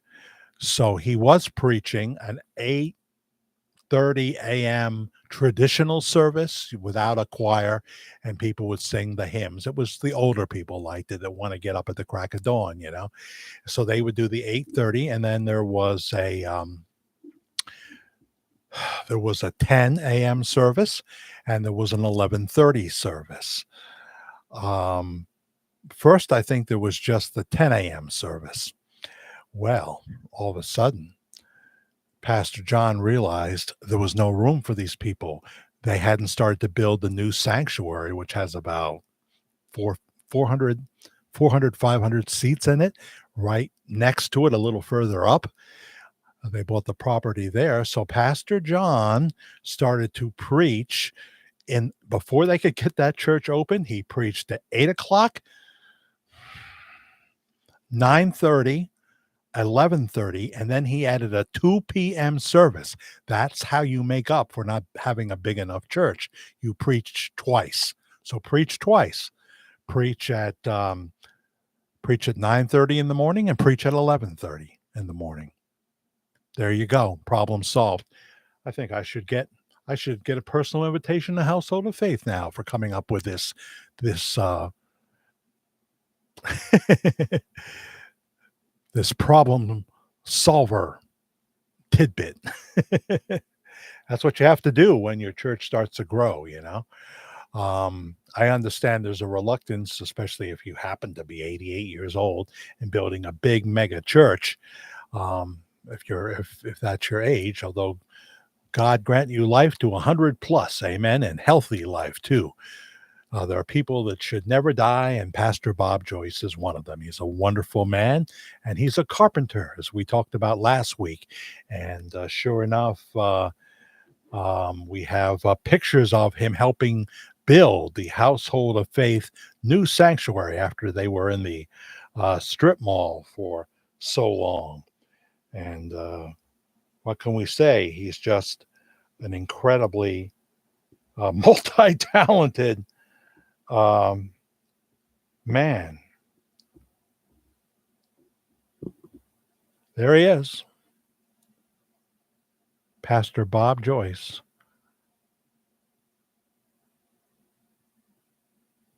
Working with wood at Household of Faith, helping build the church, the sanctuary that they're now in. Could an 88-year-old man do that? Well, it is amazing, I must admit.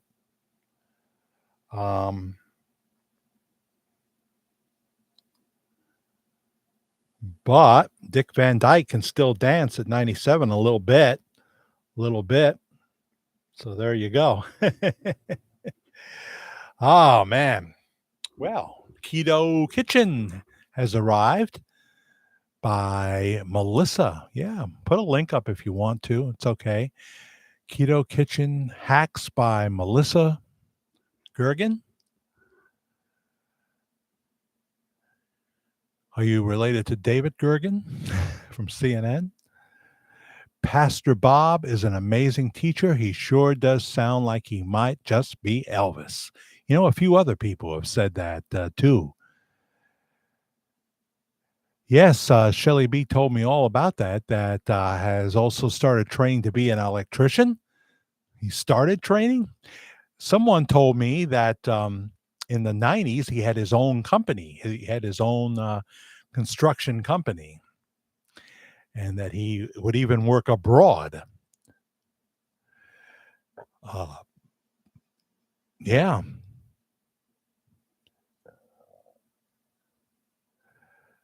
I see. Well, thank you. Where are you watching us from, Melissa? Where are you watching us from? We have two Melissas now. We have Melissa VD, and we have you, Melissa Gergen. So always like to know where you're watching from. Is it one of the states here in the United States of America? Please watch our other videos, and please always subscribe if you haven't already, and like, because it helps us out very much. Very much. The more people get to see the videos, like if I had done that Tucker Carlson video saying that Fox should bring Tucker Carlson back, they say, well, Tucker can't go on Twitter and do a video like that because he's exclusively ours. Well, use him, because the 8 p.m. ratings have taken a nosedive since you took him off. Just Rupert Murdoch go over and sit down with them and say, we made a mistake here. We're very sorry. Um, the audience wants you back. You know that Twitter is fine, but it's not gonna. Your core audience wants to hold the clicker in their hand to be able to view you in the same place they have for 6 years, and we want to put you back on. We'll apologize on air if you would like, and you do your thing. And my goodness, if the man could get 100 million views on Twitter, I bet you he's going to get more than the 3 to 6 million views he used to get. And then it's a matter. The other thing you have to worry about here for Tucker, because he's pretty direct and can be biting, because he tells the truth so often. I don't always agree with him. I'm not a Tucker puppet, is that the woke progressives go after the sponsors and intimidate them. Well, now you're getting a taste of your own medicine, because Target has lost $10 billion because they're going after kids and they're coloring books and what have you. And if someone wants to be trans, that's fine, but don't market it to kids. Don't market it to kids. It is a crime. It is a sin before God that a 8-year-old girl would have her breasts lopped off, because all her friends on Facebook are talking about this, and she's been influenced, and that her parents, the dummies that they are, would agree to that. Or in some cases, there are some states where they're trying to make it so the parents don't even have a say, which is something you would see out of North Korea. Of course, they would never do that. And that chemically castrating young boys at that age, you don't know what you're going to want in the next month, never mind the next 10 years or the rest of your entire life, with this life altering stuff. This is sinful, criminal, and everything you want to say. And if we don't have enough intelligent people to stand up and stop that, we are really well into the last days, which we talk about here. We have videos on the last days, and check them out. Please check out our whole list of videos. We do have, about 4 or 5 Bob Joyce videos up right now. So watch that. Start the pop on, the pop off news network. Well, I'm not really a news man. Yeah, there does need to be, though. Guess who wants to buy CNN? Have you heard this one? Hey, oh, by the way, I forgot, Dennis from Boston, and you sent me an email. I got to get back to you on that, because you wanted me to watch something, as I recall. My cousin from Boston, Dennis. Yes, yes, yes. From Beantown. From Beantown. Get yourself a heck of a bowl of New England clam chowder in Boston, and I have done that. We're going to Rhode Island this year. I don't know if I'll hit Boston, but hey, that's great baseball when the Yanks and Boston get together. Wouldn't you say? Wouldn't you say? You like baseball? It's the only sport I like. It's the only sport I like. So, yeah, have Elvis give me a call, Susan, will you? Have him give me a call here. See, I'm not even technologically set up to do a Zoom call with Elvis. This is not good. But John Catsimatidis, who's like in the top, I forget what they said, top 70 richest guys, or is it he's not that high up on the list? He's got over $4 billion, and he bought WABC radio here in New York, and he's having great success with that. He brought some music back, like Cousin Brucey, who's 87 years old, and my former radio boss right here in the city I live in. He had bought the radio station along with Robert FX Sillerman, who owns a piece of American Idol, if not all of American Idol now, and was richer than him. And so you have Cousin Brucey on Saturday nights from 6 to 10 p.m. And they did have, I guess they still have Tony Orlando from 10 to midnight, usually pre-tape, because Tony's still out there on the road. And on Sunday nights on WABC, and you can go to WABCradio.com and listen to this anywhere in the world. Joe Piscopo from Saturday Night Live fame does Saturday Nights with Sinatra. He doesn't just play Sinatra, he plays Dean Martin as well, and a few others. And then Dina Martin comes on and does a show that is the daughter of Dean Martin. So great radio on WABC. And during the week, they have great talk shows. They have Curtis Sliwa and they have Mark Levin at 6 p.m. I can't say that I listened to the guy, why am I blanking? I know who this guy is. I listened to Clay and Buck, which is on WOR noon to 3 our time here in New York. I'm a big fan of Clay Travis and Buck Sexton, and you should listen to their podcast and their radio show. They're fantastic. Conservative voices. They took over for Rush. It took two people to replace Rush because he was the greatest of all times. A man who could open up the mic and talk for 3 hours, not even take a phone call, although he would take phone calls, usually didn't have a guest, and he could hold an audience of around 25 million people from just sitting in a chair in his Florida home in the EIB studio with his computers and his sound bites and whatever. And Bo Snerdley, who now has his own show on WABC at 4 p.m., also known as James Golden. And he was Rush's engineer. Snerdley was his engineer for so long. Good night, Becca. Wish we would have had more time to talk to you. I'm so glad that you dropped in. Let me know what's going on and what you'd like to talk about via the email, jackthefairguy, F-A-I-R, jackthefairguy at gmail.com. Sometimes I think that I don't get the essence of what people are interested in these comments that go by so quickly sometimes, But we appreciate you stopping, and all you people in the replay, which is the biggest audience really, you can comment right here as you watch this. As soon as we finish, which will be soon, it is available in the live section of the virtual church of the disillusioned. Okay. Got to go back to the $1.25 glasses now. They do the job, these readers, Probably not good for my eyes, though. Probably not good for my eyes.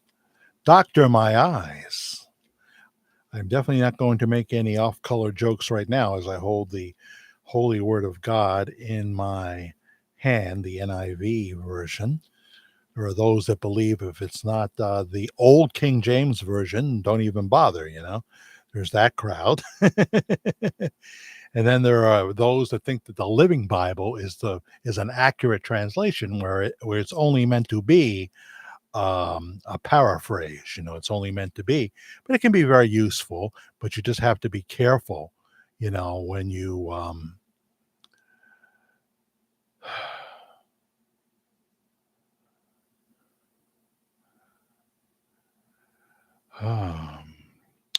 yeah, I have a whole video up here on I think it's the video Jesus that's not the name of the video. It's Christians like nudity too. That's a video that I did here, and I heavily relied on Songs of Solomon, which no preacher ever preaches on. I have been to a lot of sermons, ladies and gentlemen. Never, ever, ever heard a preacher talk about Songs of Solomon. I guess they want it out of the Bible, just like they want Romans 7 out of the Bible. Anyway, chapter 3, all night long on my bed, I looked for the one my heart loves. I looked for him, but did not find him. I will get up now and go about the city through its streets and squares. I will search for the one my heart loves. So I looked for him, but did not find him. The watchmen found me, and they made their rounds in the city. Have you seen the one my heart loves? Scarcely had I passed them when I found the one that my heart loves. I held him and would not let go of him till I had brought him to my mother's house, to the room of the one who conceived me. Just read Songs of Solomon. It's a celebration of holy sexuality. And holy is a wider range than the legalists think it is. And I will say and say again that all this fuss about legal marriage, which was not around in biblical times, but the commitment to a spouse was. And it's a command, especially in the New Testament. Now, in the Old Testament, a man could have more than one wife and even concubines. Even concubines. Sexuality is throughout the Bible, and a lot of the times we're reading about the faults and the fallings, the falling short of men and women that God created. It's just always been part of our makeup. And amazing scripture to me in the Old Testament is when God is talking to Moses, and he's basically saying he's having you could almost say a temper tantrum, and he's saying that I wish I had never created man. Like it was a surprise to him how much we would misbehave, how evil our deeds could be. And he just wanted to wipe everybody out. And you see Moses attempting to calm God down, which is just an amazing piece of scripture. All I know is that I decided when I began the virtual church of the disillusioned that I wouldn't do what I've seen so many preachers do. And I'm not a preacher. Someone told me you got to change your description in the about section of the channel, because I wrote it 7 years ago, and that's when I was calling myself Pastor Allen. Then I realized, no, I'm more someone who shares my heart about God, about Jesus Christ, but I am not qualified to be a preacher. And through a virtual medium, you can't really achieve that anyway. So I changed that. So I do have to find a way to edit that, change the description. But I have seen some things from people that claim to be mature saints of God and turned out not to be so mature after all. And the whole idea of going to a building 1 or 2 times a week for an hour, hour and a half, 2 hours. I don't care how good the preacher is, even if it's somebody fantastic like Charles Stanley was, or even the late great Jack Hayford, who was a spirit-filled man who blessed me.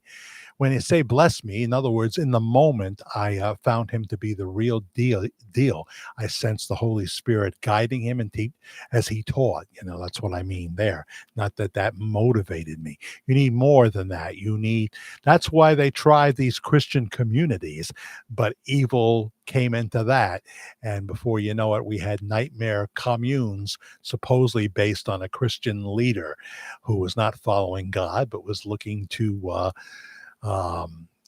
have relations with the women that, along with the husband, have signed over all their money to live in the commune. So some nightmare stories. Check out The Last Day Prophet of God, the late R.G. Stare. Oh, boy. So that's the story there. Jack, you're the closest thing to conservative radio I can find here. Well, you can hear, you got to hear Clay and Buck. They are fantastic. In this day of internet, you can find Clay and Buck, and they're on noon to 3, but they also do a separate podcast too. But thank you. I do want to do more of that, but there's so many things I want to do. I did tape the first Radio Jack's Great Big Music Show. I listened to it back today as I was cleaning up the room a little bit. I had just taken a shower, my morning shower, and I listened to it and I said, well, this is pretty good. First, the mic was too hot when I did the first version, but I think I'm getting that right now. And I played some great songs. And if I get this stream up, you'll be able to go to that stream and hear the Radio Jack's Great Big Music Shows there, a 2-hour weekly extravaganza, which will be available for radio stations, internet radio stations, et cetera, So I've got my work cut out for me. I do. I also have to begin the update of the Bob Joyce topic. So, and I have to have time with Karen. I have to have time outside this room. It is the best season now. Although we've had some cold weather and we had some smoky conditions this week, we did, but the air has cleaned up now. So I hope things are under control now in Quebec, if you will. Haven't gotten an update. Shelly H., are you still here? How's things in Quebec? Have things calmed down? Because they are obsessed here with talking about Trump, trying to do everything they can to make sure he has to drop out.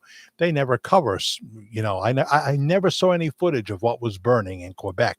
I know it was multiple things. I do know that much, because CNN is not a news organization. They're a mouthpiece for the progressives, and Anderson Cooper and the beautiful one at 7:00, Aaron Burnett and Jake Tapper. They all marched into somebody higher up than the CEO, Chris Licht, and complained about him. He let President Trump on for the town hall. How dare we tell both sides of the story? He said something that was a lie, so no politician ever does that. All the Democrats, Adam Schiff, for example, always tells the complete truth. The whole Russia thing that Adam Schiff still beats his chest to that drum. That was all true. Bull feathers. I wouldn't trust Adam Schiff if he told me there was a chair behind me. I'd look. So no. I'm getting up on my soapbox now, aren't I? So they played a role in getting him fired, and the millions of viewers that CNN and hadn't had millions of viewers for a long time, but they tuned in to watch that town hall. And yes, the audience was very Trumpy. They should have known that from where they were, and they exposed Caitlin Collins as being mean-spirited and biased, and he pointed that out. Christian Amanpour, who I like very much, and I've enjoyed her work. But she's so, like all the rest of them, so blinded with hate for Trump, all objectivity goes out the window. And it's like, the moment he said that, I would have taken him off. And Chris, you should have never put him on here. Really? So what are you now? Are you just the communist news network, the progressive news network that's going to tell half the story and bring on rhino Republicans like John Kasich, who used to be a hero of mine? They bring Tim Scott on, number one. He's running for president. I hope he becomes vice president. To be honest, I think that would be the best step for him, and then become president down the road. But I'm between Trump and DeSantis. I love them both, and I know there are people that just want Trump, and boy, it's going to be real difficult. They're giving it everything they got to make sure. They may even offer him a deal saying, look, we will not prosecute you. We'll let it all go. The president is willing to give you immunity, pardon you, if you promise not to run for president. That's how afraid they are of Donald Trump. And he's far from a perfect man, and he digs his own grave sometimes. He runs his mouth too much, but he did some wonderful things as president. I say in the new video, watch it, Joe Biden, who he is. I think we do a pretty good job of saying just exactly who Joe Biden is and why people love Trump. Okay? Melissa VD, I love RFK as well. Well, he seems like a pretty decent man. I don't know where he stands on too many things, though. I must say I haven't spent enough attention. It's a tough go for him because he's running against the incumbent president, and that never works. It's never worked that I can remember in my lifetime, where you run against the president in your party. He is not an independent, right? He is a Democrat, RFK Jr. He has a vocal cord disease, which gives him kind of a raspy sound to him. Same thing I think that Susan Collins has, right? What do you call that? I forget. I agree with you on politics, Jack, but I am all for Trump. I understand, Andra. I understand, but you realize Mar-a-Lago now, they say the thing that can be the worst is that he may have showed the documents to other people. And what else were they saying? It's always the cover up that gets you. But look at all the documents that Joe Biden has when he was had when and probably I don't know if they got them all was a senator. You have no right to classify documents. You can't declassify them yourself when you're a senator or the vice president. And we go all into the Hunter Biden thing in that video on Joe Biden. So um, that's what it's called, right? Susan Collins has that too, right? Shelley B. I think so. She shakes and she has a shakiness to her voice. There's a woman that the progressives got to because in Maine, she wants to keep her job. She loves being a United States senator. And it's a purple state, Maine now. A lot of progressive left wingers have come in there and they physically threatened her. They physically threatened her because that's how they operate. They're horrible, horrible people. And she wants to keep her job. She's right on the cusp of losing it. So she kind of shut her mouth. She had thought to herself she had to shut her mouth. Angus King is somewhere in the middle. I like him very much, senator from Maine. He's an independent. He is running as a Democrat, but he is not the progressive type of Democrat, which is really not a Democrat at all, is it? We have seen all too much of as of late. Absolutely. But it's hard when you're running against the incumbent, even if the incumbent barely knows where he is, keeps falling down, and there is no way he can do a second term. I think before election day, we will know this in a deeper way, and he will probably withdraw. But nobody wants President Kamala. Nobody. So the things we face here in 2023, but God is in control. And the Bible says things are not going to get better. That's the bad news. The good news is that whoever so believes in him should not perish, but have eternal life through Jesus Christ our Lord. That means a heart belief, not an intellectual, yeah, okay, I'll go to church for an hour and get that over with and do what I really want to do. But a heart belief, if you accept the Lord Jesus with your heart and believe that God raised him from the dead, and God will give you the faith. If you listen, he'll give you the faith to know that. You have to confess with your lips and believe in your heart that God raised Jesus from the dead, and that you have to open your heart to the gift that God the Father supplies, which is Jesus Christ. No intellectual belief. It doesn't matter if you bought a pew in the church, or if you cook the suppers or the breakfasts for the Boy Scouts or whatever. It's a heart belief. And as Shelley reminds me that faith without works is dead. You don't get saved by works. You don't get saved by being a good boy, but it is a natural occurrence for you to want to please the Lord. And the enemy of that is the flesh, which is persistent and what have you. So it's a struggle. I think, we have to remain in a fighting position and not just say, well, I can't handle this addiction, or I can't handle this temptation. Well, look who checks in, Randy from the great state. He goes under the name Tammy as well. I guess that's his missus. Don't be fooled by RFK. A lot. See, he never comments, so I don't get much from him other than TCB. So this is a rare moment. You have caused Randy to comment, and I'm so glad you are. Don't be fooled by RFK. A lot of liberal blood running through those veins. Yeah, there's key issues you want to know about how he stands. What about partial birth abortion, for example?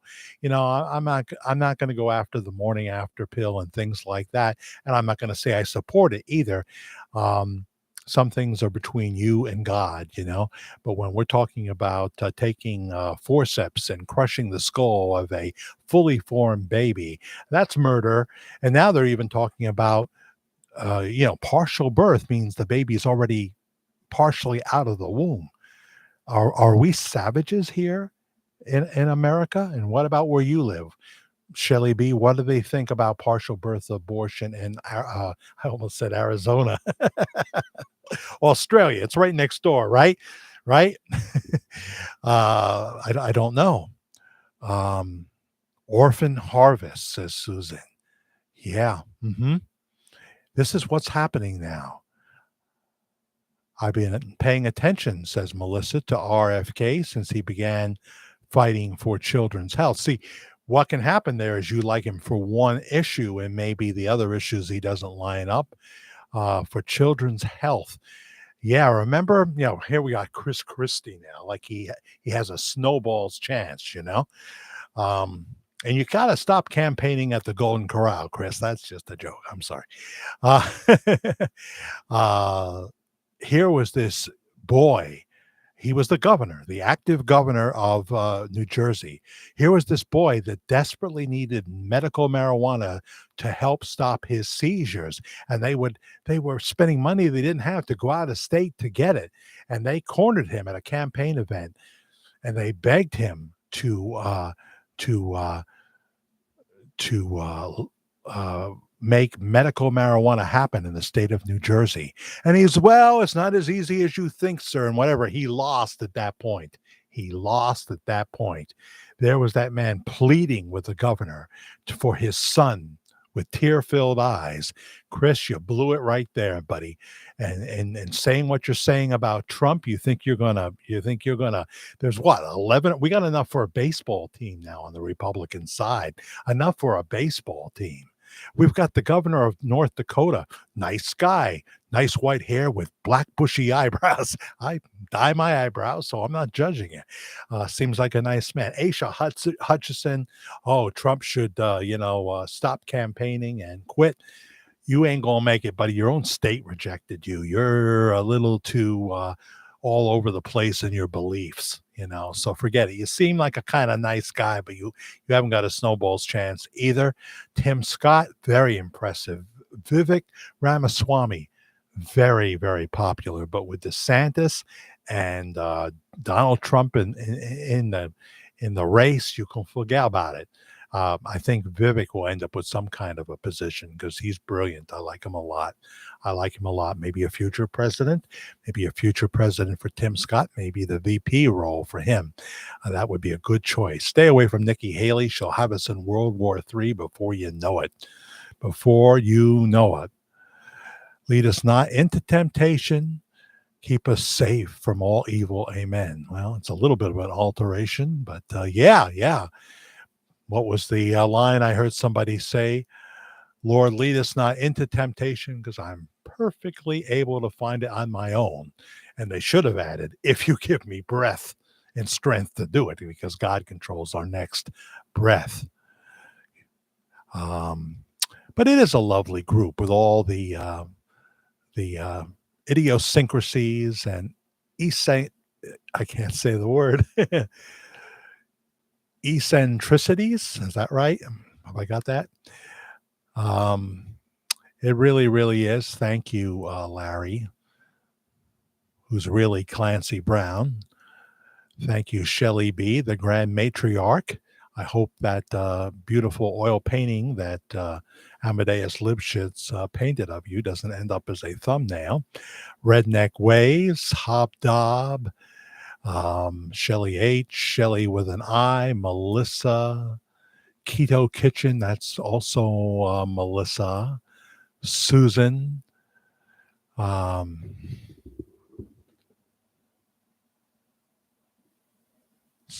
Sefrati, Kathleen, of course, and earlier we had Sean Byrne, S. Byrne 70. Thank you so much. Vito, if you're out there, put your song links in the replay of the Elvis songs.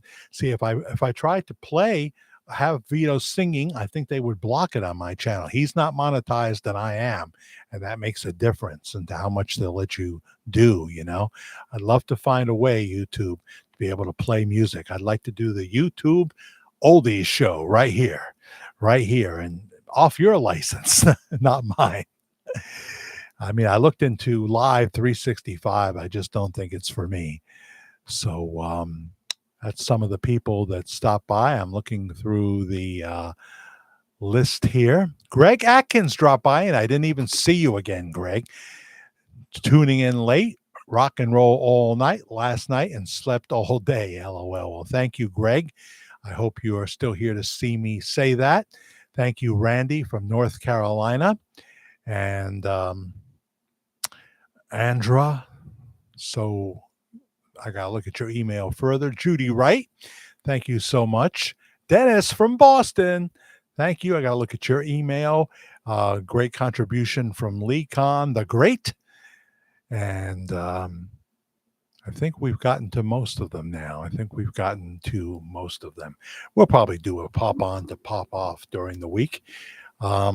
It did work better when I promoted it, but then so we'd have to change it to off the cuff ramblings then, off the cuff ramblings, sort of pop on to pop off, but I'm letting you know about it. So we'll call it off the cuff ramblings, just so we are making sense here as much as we can at the Virtual Church of the Disillusioned. Please pray for me as I go to see this final doctor that will approve my defibrillator, so I won't fib. I don't want to fib out and, find myself in the punch bowl or the banana section of the supermarket. Oh, look at that poor guy. Oh, tomorrow he was going to get a defibrillator. The timing was just off. And the timing was just off. Big God bless you. Love you very much. Thanks for watching Worldwide Ramblings. Jack the Fair Guy, FAIR, Jack the Fair Guy at gmail.com. I'll talk to you real soon.